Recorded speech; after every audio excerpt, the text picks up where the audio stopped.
I'm Mark Hunter, the Sales Center. It's time for us to talk about how do you prospect in a new industry. Okay, you've been given a new territory, we'll say, and you got to go out and find a way to get business there. You've been given a new industry, whatever it is. I'm going to go through 10 steps that you need to do to be able to be successful prospecting in a new industry. Number one, know your value. What's the value you bring to your customers? What's the value? 2, what's the problem you're solving? Now, see, the value you bring is different than the problem. What I mean by this is the value. This is the solution that you deliver. The problem is, why are customers thinking they need this? What's the problem they're trying to solve? 3, when I go into this new industry, this new territory, am I having to convert or educate? What do I mean by convert or educate? Convert means they're currently buying from somebody else. And what I have to do is I have to convert you from this product or this company to my company. Or am I having to educate? Because they're not familiar with what I do. They're not familiar with what we're bringing to the market at all. Those are 2 different strategies. Because conversion, the customer's already aware. They're educated on what it is that you do. Education means just that. You have to educate them. That's going to change how you communicate, frequency, type of information. Number 4, your profile. I didn't say your customer's profile, I said your profile. Your profile in terms of what does the internet say about you? When people Google you, what does it say? Because remember, you're not known. They're not going to take a meeting with you without first Googling you. What's it say? Chances are it's going to be your LinkedIn profile. Yeah. Number 5, you got to create advocates. You see, you try to go in and change the world by yourself, and it's hard to do. It's like boiling the ocean. It's just not going to happen. So what you want to do is you want to create advocates. Who are the dominant people in the industry that you can create relationships with, that you can get to know? They can get to know you because they will help be advocates. Maybe there's somebody in another industry that is willing to introduce you to some people in this industry that you're moving into, or this territory to that territory, whatever it might be. But you want to create advocates.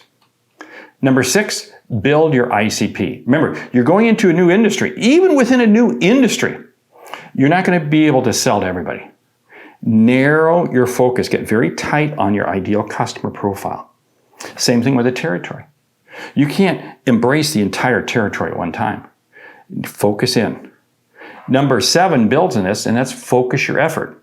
You see, it's not to prospect horizontally, it's to prospect vertically. What do I mean by this? It's all about tightening your effort to where you know exactly who you're going in after, and you've been able to develop information on them, and you're able to convey those insights to them. Which takes us to number 8, which is just that, vertical, not horizontal. Horizontal is where you're just going out and prospecting anybody and everybody, and the first person who raises their hand and says, I'll have a conversation, you think that's a prospect. You think that's a great customer. Vertical is about going deep. It's staying in your ICP, staying in those very specific companies. And within that company, there might be 4, 5, 6 people that you begin to develop relationships with. See, that's vertical. That's going deep. You're going deep down and you're going deep up, because you're also trying to develop relationships further up in the organization. But what does this do? It allows you to become known faster because you're focusing on fewer. Number 9, know your POE. POE, point of entry. What is the point of entry? Your point of entry is, what's the product or the service that you're most likely going to be leading off with? Because here's the whole thing. When I know my POE, I can begin moving myself in that direction. That's the piece I want to land and expand you with. In other words, when I land you as a new customer, my point of entry might be this particular product or service. That's my land. And then I will expand out and be able to add in additional things. And number 10, long game. You have to be prepared to play the long game. Too many salespeople, they move into a new territory, move into a new industry, and they don't stick with it long enough to be able to reap the benefits. You're going in and you're a little bit like a farmer. You're planting the seed at the beginning of the season, and you're not harvesting for a long time. In fact, when you plant the seed, you may not even see anything come up out of the soil for the first month or two. Yeah, that's what happens with a farmer. And then suddenly things begin to take hold. Long game. You may have to be in this industry, this territory, for 2-3 years before you get results.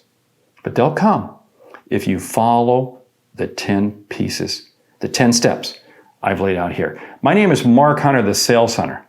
I'm all about helping you prospect more efficiently, more effectively. Check out each week a new video. Why? Because I want to help you be the best you can. Great selling.